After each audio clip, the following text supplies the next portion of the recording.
네, 반갑습니다. 마르스 김동석의 리얼 주식입니다. 오늘 마르스 김동석의 리얼 주식은 외국인 여기에 몰빵 중입니다. 이 주식 5년에 6배 뜁니다. 진짜 저평가 대장주 톱3 공개하니까요. 영상 처음부터 끝까지 꼭 시청해 주시길 바라겠습니다. 그 이전에 저희 마르스 김동석의 리얼 주식 유튜브가 여러분들의 사랑으로 빠른 성장 나오고 있습니다. 현재 구독자 42,700명이고요. 우리 5만 명을 향해 달려가고 있습니다. 그래서 제가 이 구독자 4만 분에게 너무 감사해서 제가 구독자 이벤트를 진행하고 있고요. 신정책, 최근에 새로 나온 정책 테마주 제가 총 정리집을 무료로 나눠드리고 있습니다. 그럼 어디서 받을 수 있냐? 영상 끝까지 보시면 알아갈 수 있다 말씀드리고요. 여러분들에게 도움이 드릴 수 있을 만한 영상들 많이 찍어드리고 있으니까 우리 영상들 꼭 시청하시고 우리 유튜브 구독 버튼 그리고 영상 좋아요 그리고 댓글까지 남겨주시면 정말 감사하겠다 말씀드리고요. 이뿐만 아니라 나는 기법 강의에도 관심 많습니다 하시면 아래에 상한가 차트 연구소 유튜브 영상 시청과 유튜브 구독까지 꼭 부탁을 드리겠습니다. 그래서 오늘의 주제는 외국인이 현재 좀 집중 투자하고 있고 거기에 따라 다 5년에 6배까지 뛸 수 있다라고 얘기를 한 상태입니다. 이미. 그럼 그게 뭔데? 라고 물어볼 수 있을 것 같은데 하나하나 일단 설명을 드리겠습니다. 일단 최근에 워낙에 원자재 이슈가 좀 강해지고 있습니다. 이 원자재 가격이 상승하다 보니까 이 원자재 가격 상승에 따라서 사실상 우리가 흔히 알기하는 화석연료라든가 우리가 지금까지 이 원자재를 패권으로 가지고 있던 나라들에 대한 어느 정도 이 리스크가 생겼다라는 거예요. 그러다 보니 일반적인 기업들 또는 나라들이 자체적인 에너지를 만들어야겠다. 누구한테 기대다가는 나중에 한번 당하겠다 생각을 한 거죠. 그래서 친환경 그 중에서도 이제 이 2차 전지라든가 우리가 좀 더 와닿을 수 있는 에너지로서 좀 가속화되는 흐름들이 만들어졌다라고 말씀드렸습니다. 거기에 따라서 현재 외국인이 여기에 몰빵 중입니다. 그래서 아마 5년에 6배 급등할 수 있을 만한 저평가 종목 정리해 놨으니까 집중하시면 될 것 같습니다. 아니 외국인이 뭐에 5년에 6배 뛴다고 얘기를 했냐라고 물어볼 수 있을 것 같은데 간단합니다. 최근에 아시겠지만 바로 이거죠.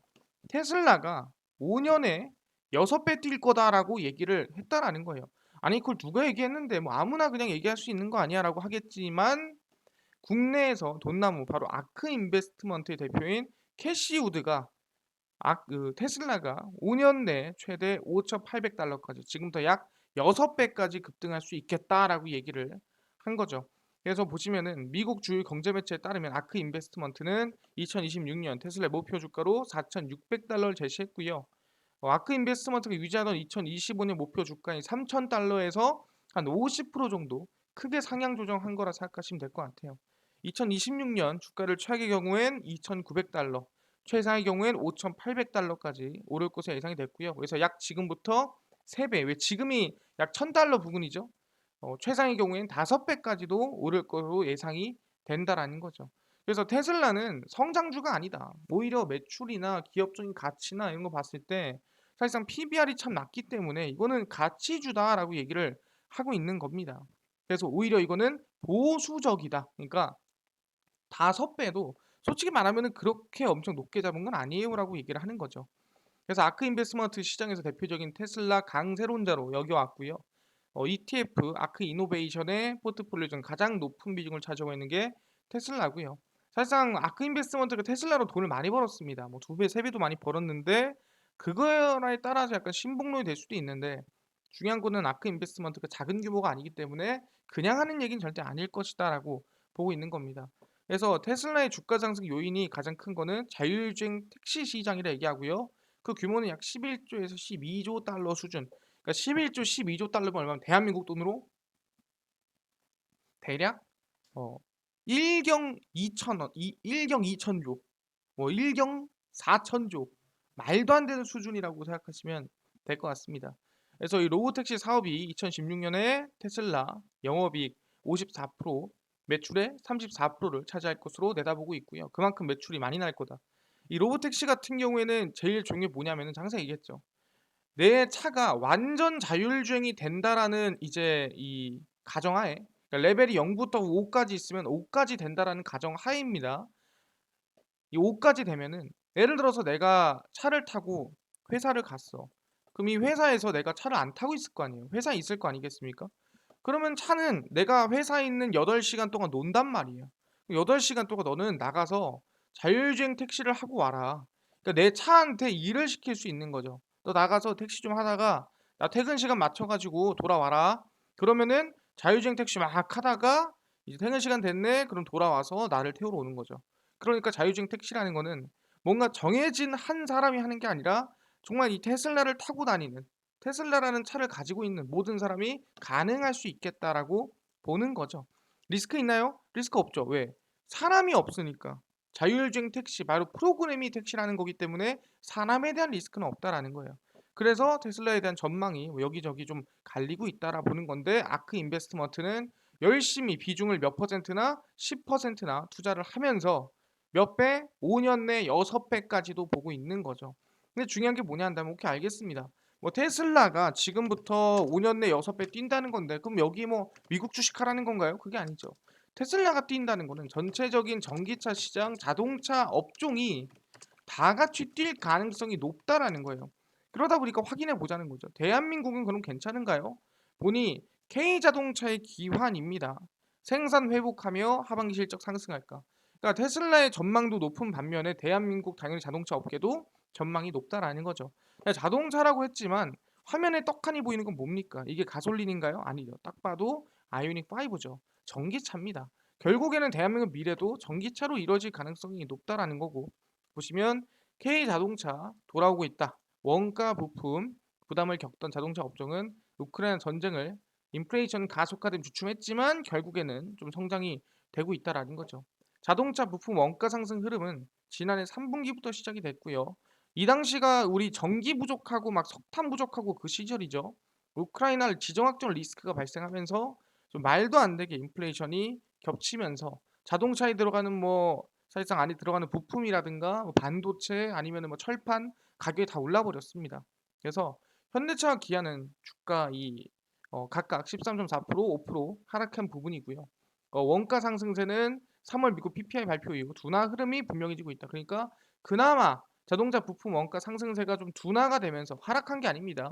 올라가는 게 좀 둔화가 되면서 이제 어느 정도 좀 회복할 타이밍이 온 거 아니냐라는 얘기를 하고 있는 상태입니다. 메탈, 운임 가격 등의 흐름을 감안했을 때 1분기를 고점으로 부품 원가 부담이 정점에서 하락할 가능성이 높아졌다라고 얘기를 하고 있습니다. 현재 4월 생산에 미미한 차질이 발생하고 있으나 당초 제시된 운영 계획에서 크게 벗어난 수준은 아닐 것이다. 그래서 충분히 이 생산량이라든가 매출량이 더 늘어날 수 있겠다라고 얘기를 하는 거죠. 그래서 판매 실적이 1분기부터 개선이 되고 있고요. 1분기 도매 판매가 각각 84만 3천 대 65만 7천 대로 전년 동기 대비 하락하긴 했으나 앞으로 하락할 게 아니라 더욱 전년 대비해서 성장할 거라고 일단은 기대를 한다라는 거예요. 일단 펠리세이드랑 텔룰라이드가 만들어지긴 했습니다. 근데 이거는 아시겠지만 풀체인지가 아닙니다. 그냥 앞에 살짝 바꾼 거예요. 근데 앞으로 그랜저 제네시스 대략 뭐 풀체인지죠. 이것들은. 그래서 아이오닉 6도 있고요. 충분히 발표한다면 기대감이 커질 수 있겠다라고 얘기를 하는 겁니다. 아, 그러면은 자동차 업계도 충분히 상승할 시기가 되지 않을까라고 생각하는 건데, 되게 재밌는 게 뭐냐면은 현대차도 어느 정도 이제 추세 전환을 막 하기 시작했습니다. 보시면 추세를 바닥 찍어 놓고 1분기를 기점으로 해서 올라오는 모습 볼 수 있죠. 아까 얘기했습니다. 아까 원가가 거의 1분기를 고점 찍었다 얘기했고요. 이제 슬슬 상승폭이 꺾이고 있다 했죠.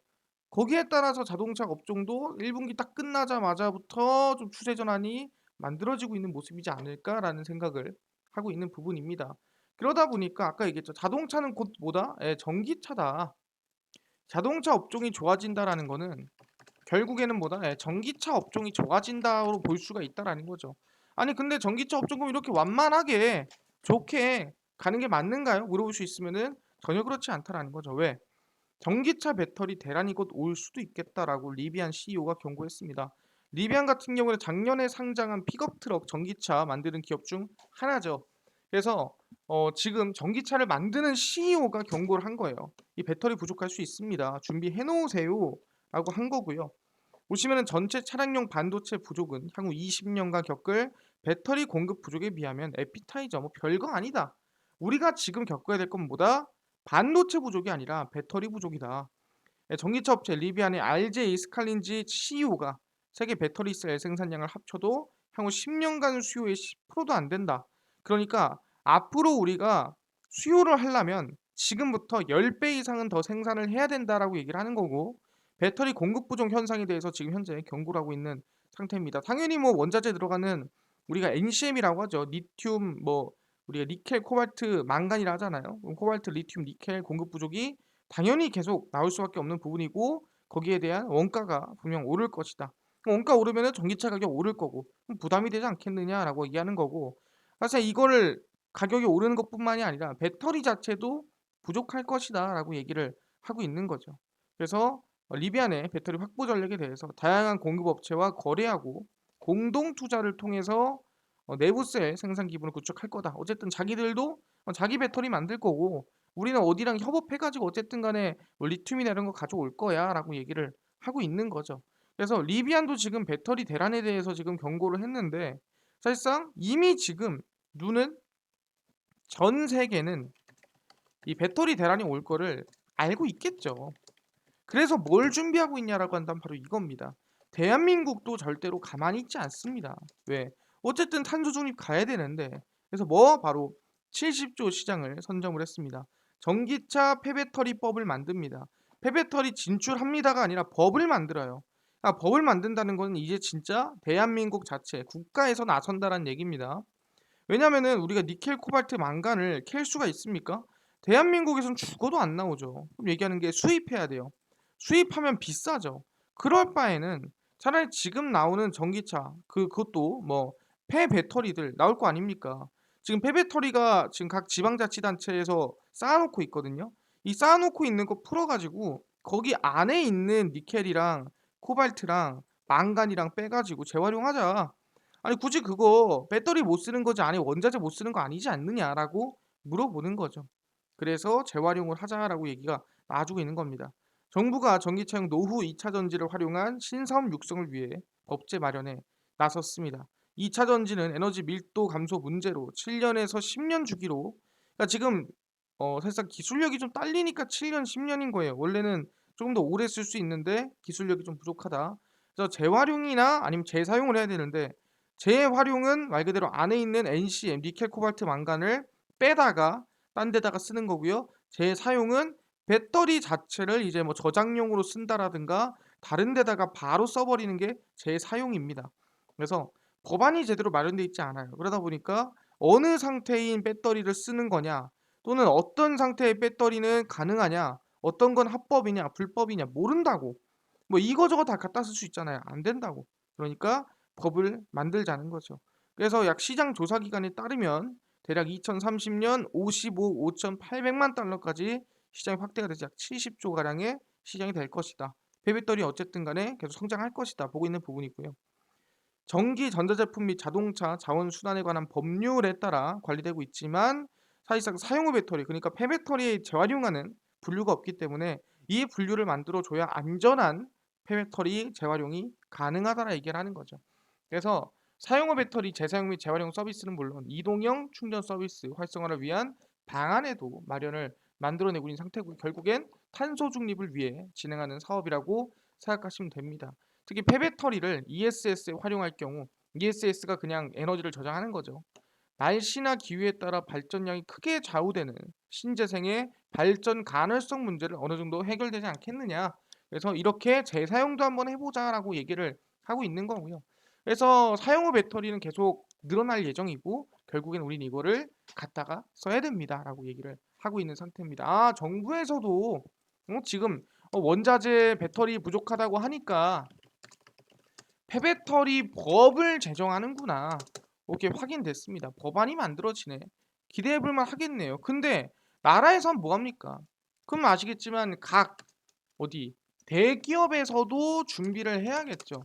그래서 누가 LG 에너지 솔루션, LG에서도 컨소시엄을 만들어서 전기차 배터리 밸류 체인을 구축을 합니다. 약 11조 규모고요. 쭉 보시면 LG 에너지 솔루션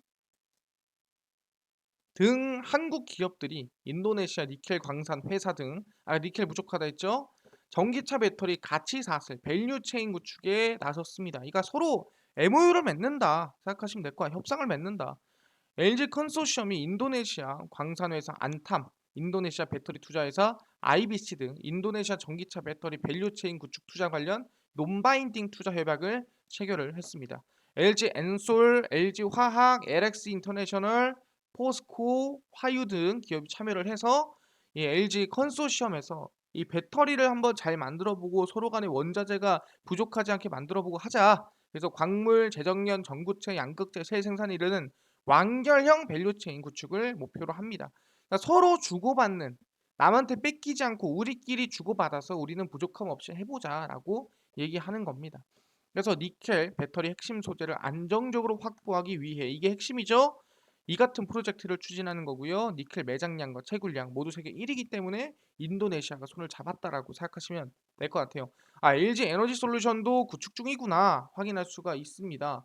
그뿐만 아니라 뭡니까? LG 마그나도 이제 슬슬 보다 배터리 컨소시엄이 준비가 됐구나. 그러면 이제 만들어야지. 가만히 있을 수는 없잖아요. 어쨌든 간에 성장이 만들어지고 만들어지려면은 배터리 부족? 오케이 해결. 그 다음에 컨소시엄으로 원자재 해결? 해결. 그럼 이제 만들자. 그래서 누가 LG 마그나입니다. LG 전자에서 빠져놓은 VS 사업부, 차량용 이제 파워트레인 사업부죠. 이제 LG 마그나 파워트레인이 이번에 북미 생산 거점 멕시코 전기차 부품 공장에 착공에 들어갔습니다. 이제 진짜로 사업을 시작한다라는 거죠. 솔직히 적자 사업부였는데 마그나랑 합작사를 설립하면서 흑자 사업부로 돌릴 수 있는 기대감이 커진 기업이라 보시면 될 것 같아요. 보시면은 LG전자와 세계 3위 자동차 부품 업체 캐나다 마그나 인터내셔널이 LG 마그나 이 파워트레인이 멕시코의 전기차 부품 생산 공장을 설립을 합니다. 그래서 LG 마그나 전기차 부품 생산 공장 착공식을 열었고요. 조주환 LG전자 최고 경영자, 은석견 VS 사업본부장, LG 마그나 대표 정원석, 톰 러커 마그나 파워트레인 대표, 미구엘 리켈메 코아울레아 주 주지사, 제프 모리슨 GM 부사장 등이 참석을 했습니다. GM 부사장이 왜 참석했냐? 아시겠지만 GM이랑 LG랑 그 합작사 설립했죠. LTM 셀즈라고. 그래서 참석을 한 겁니다. LG 마그나 2만 5천 제곱미터 규모의 생산 공장을 내년까지 구축할 예정이고요. GM의 차세대 전기차에 탑재할 구동 모터나 인버터 부품을 생산을 합니다. 그래서 주요 고객사 생산 거점과 접근성, 마그나와의 시너지 등을 감안해서 국내가 아니라 해외로 멕시코 중부에 위치한 이 공장을 짓는다라고 생각하시면 될 것 같고요. 그래서 미국의 친환경 모빌리티 정책이나 미국으로 진출이 결국에는 이 사업의 성장이다라고 기대하고 있기 때문에 아마 미국에 짓고 미국으로 계속 진출해 나가지 않을까라는 기대감을 가질 수 있다라 말씀드리고요. 당연히 LG가 이렇게 열심히 하는데 누가 사실상 대한민국의 전기차 대장이라고 한다면 아까 얘기한 대로 현대차죠. 현대차도 뭡니까? 일단 국내에 전기차가 있으려면 충전기가 있어야겠지라고 하면서 전기차 초고속 충전기 5,000기를 또 설치를 합니다. 이게 어떻게 보면은 현실화의 시작입니다. 전기차 누구나 만들 수 있다 칩시다. 근데 전기차를 충전해야 될 거 아니야. 어떻게? 빠르고 간편하게. 이게 중요한 거 아니겠어요? 대한민국 중요한 게 뭡니까? 주요 요소가 너무 많아. 그러니까 좋은 거예요. 어디를 가든 내가 사실상 기름이 떨어져 가지고 차가 멈추는 경우로 봤습니까? 내가 의지만 있으면 어디든 들어가서 물론 가격이야 다르겠지만 주유를 할 수가 있다라는 거죠. 그것처럼 내가 좀 에너지가 부족하면 어디를 가더라도 이 전기차 충전이 가능해야 전기차를 탄다라는 거죠. 그래서 현대차가 충전기 5,000기를 설치를 하고요. 현대자동차 그룹이 전기차 이용자의 충전 편의 향상과 전기차 충전 생태계 확장을 위해 전기차 고속 충전 인프라 구축에 박차를 가합니다. 그래서 서울 잠실 시그널 서울의 롯데그룹 KB 자산운용 전기차 초고속 충전 인프라 SPC를 설립을 했고요. 협약을 체결을 했습니다. 그래서 현대자동차 그룹 등 3사가 상호 협력을 기반으로 전기차 초고속 충전 생태계 확장에 기여하는 충전 인프라 SPC 설립을 추진하는 거고요. 간단히 얘기하면 그냥 충전소 설치하는 겁니다. 그래서 약 2,000kW급 충전 사업자를 임대하는 등 초고속 인프라 사업 모델을 개발하겠다라고 얘기를 하는 겁니다. 왜냐면은 아까 얘기했죠. 여기저기서 타려면 충전소가 많아야 되니까. 그래서 전기차 이용자들이 도심 운행 중에도 초고속 충전기에 쉽게 접근해서 빠르게 충전해서 빠르게 할 일 보러 가야 되니까. 그래서 주요 도심에 초고속 5,000기를 설치를 하고요. 초고속 충전기 2,500대를 운영하는 곳으로 한 대당 2기의 충전 커넥트가 설치가 됩니다. 그래서 SPC 초고속 충전기 임대 사업 활용 시 충전 사업자들의 사업 초기 초고속 충전기 구매 및 설치 비용 부담이 줄어드는 등 충분히 기대감이 커지고 있는 상태다라고 우리가 볼 수 있을 것 같습니다. 현대차는 이 전기차 초고속 충전기를 설치를 하는구나. 그러면 진짜 현실화를 시키려고 노력하는구나라고 볼 수 있는 건데, 아니 근데 충전기 잘 만들면 뭐 하냐? 차를 잘 만들어야지. 그래서 아이오닉 5 잘 됐습니까? 대한민국에서만 솔직히 말하면 괜찮은 거 아니에요? 그리고 최근에 유럽에서 상 받았다고 하는데, 그럼 뭐 합니까? 적어도 전 세계 1위 정도는 해줘야 그게 진짜 괜찮은 거 아니겠어요? 라고 하는데, 이번 현대차 아이오닉 5가 2022 세계 올해 자동차 수상을 받았습니다. 뭔 소리냐? 세계 1위라는 거죠. 유럽에서 1위, 미국에서 1위, 중국에서 1위가 아니라 전 세계 1위가 현재 아이오닉 5가 됐다라고 볼 수 있을 것 같아요. 그래서 2022 월드카 어워즈에서 세계 올해 자동차를 수상을 했습니다. 빌보드 1위와 비슷한 느낌이죠. 그래서 현대차 그룹은 올해 자동차 수상을 한 기아 EV6에 이어서 글로벌 3대 올해 자동차 시상식에서 전기차로 2관왕을 차지하는 쾌거를 달했습니다. 그래서 유럽이 아니라 전 세계입니다. 2022 월드카 어워즈에서 아이오닉 5가 올해 차, 그리고 세계 올해 전기차, 세계 올해 자동차 디자인에 선정이 되면서 세계 부분에 수상을 했고요. 전체 후보는 27개 차종이었고요. 당연히 우리가 알고 있는 차종들이겠죠. 머스탱이라든가 등등 되게 유명한 자동차들이었고, 고성능 전기차 아우디 이트론 GT와 프리미엄 전기차 벤츠 EQS를 누르고 올해 최고의 전기차로 뽑혔다라는 겁니다. 복고풍이면서도 미래지향적인 디자인, 유연한 실내 공간에 적절한 조화를 앞세워 세계 최고다라고 얘기를 한 거죠. 말도 안 되는 수준입니다. 전 세계 아이오닉 5가 이겼다라는 거예요. 그럼 여기서 우리가 기대해 볼 법한 거는 뭐냐라고 물어볼 수 있는데, 그게 바로 오케이, 아이오닉 5가 이번에 세계 1등을 했고, 플러스로 테슬라가 아마 지속적인 상승세가 기대될 수 있을 것 같고, 플러스로 대한민국의 이 실제 이 자동차 성장세도 이어질 것 같고, 거기에 플러스로 우리가 아이오닉 5 세계 1등에 이어서 테슬라 없고 자동차 성장 없고 전기차 충전소까지도 만들어질 수 있다라고 얘기를 한다면, 이제 앞으로가 중요하다라는 거예요. 그럼 앞으로에 뭐가 있겠냐라고 한다면은 그게 바로 아이오닉 6라고 말씀드리겠습니다. 전기차파도 올라탄 현대차 아이오닉 6 앞세워 테슬라를 잡습니다. 그래서 현대자동차가 올 하반기 아이오닉 6로 전기차 시장의 패권 다툼에 마침표를 찍겠다라고 얘기한 상태고요. 두 번째 전용 전기차입니다. 이 SUV였다면 이번에는 아마 중형 세단으로 볼 수 있을 것 같아요. 자, 아이오닉 6를 하반기에 출시하고자 얘기를 하고 있는 상태고요. 테슬라가 자동차 시장에 전기차라는 새로운 파도 일으켰다면 현대가 테슬라를 잡고 중형 전기 세단으로, 그다음 아이오닉 6, 7으로 이제 완전히 눌러버리겠다라고 얘기를 하는 겁니다. 어, 현대차의 전기차 전용 플랫폼 eGMP가 적용이 된 아이오닉 5를 필두로 점차 성장이 만들어졌다 보시면 될 것 같고요.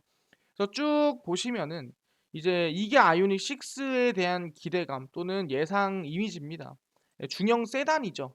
그러니까 세단이라는 게 매우 중요한 겁니다. SUV가 아니라 정말 이 거의 포르쉐를 닮은 모습으로 세단의 모습을 하고 있기 때문에 기대감이 좀 크다라고 볼 수 있을 것 같고요. 그렇구나. 그럼 우리가 지금 기대해 볼 건 뭐냐? 아마 아이오닉 6가 이번에 7월에 출시될 걸로 예상이 되고 있습니다. 미뤄진 거예요. 이것도 원래 5, 6월이었는데 2달 미뤄진 거고요. 왜냐면은 우리가 2020년 초에 1분기에 아이오닉 5가 출시가 됐습니다. 그럼 지금 어떻게 보면은 거의 2년이 지난 거예요. 근데 1년마다 출시가 돼야 되는 거를 2년마다 출시가 되는 건데 그것마저도 미뤄진 겁니다. 그래서 아마 더 이상 미뤄지지 않지 않을까 생각을 하고요. 그래서 아이오닉 6 관련주에 대해서 여러분들이 알아둘 필요가 있다 말씀을 드리겠습니다. 그래서 아이오닉 6 첫 번째 관련주가 뭐냐면 뉴인텍입니다. 그리고 두 번째가 SL이고요. SL 같은 경우에는 이 부품들이 다 아이오닉 5에 들어갔던 기업들입니다. 세 번째가 동아 화성입니다. 그래서 이 세 개 기업 관심을 좀 가지면 좋을 것 같고요. 뉴인텍 같은 경우에도 바닥권에서 추세 전환을 만들어주고 있는 상태고요. SL 같은 경우에도 사실상 주가가 하락이 나오다가 최근에 추세 전환을 만들어주고 있는 부분입니다. 그뿐만 아니라 동아화성 같은 경우에도 최근에 바닥에서 계속 올라와주고 있죠. 그러니까 동아화성은 이 GMP에 들어가는 기업입니다. 그래서 수소차가 아니에요. 수소는 동아화성 안에 있는 동아 퓨얼셀이 만드는 거고요. 동아화성은 아이오닉 5 안에 EGMP 들어가는 부품을 만드는 기업이에요. 그래서 이 세 개 관심을 가지면 좋겠다. 충분히 아이오닉 6 우리가 기대해 볼 만하겠다. 알 수 있다라는 거죠. 오케이, 알겠습니다. 근데요.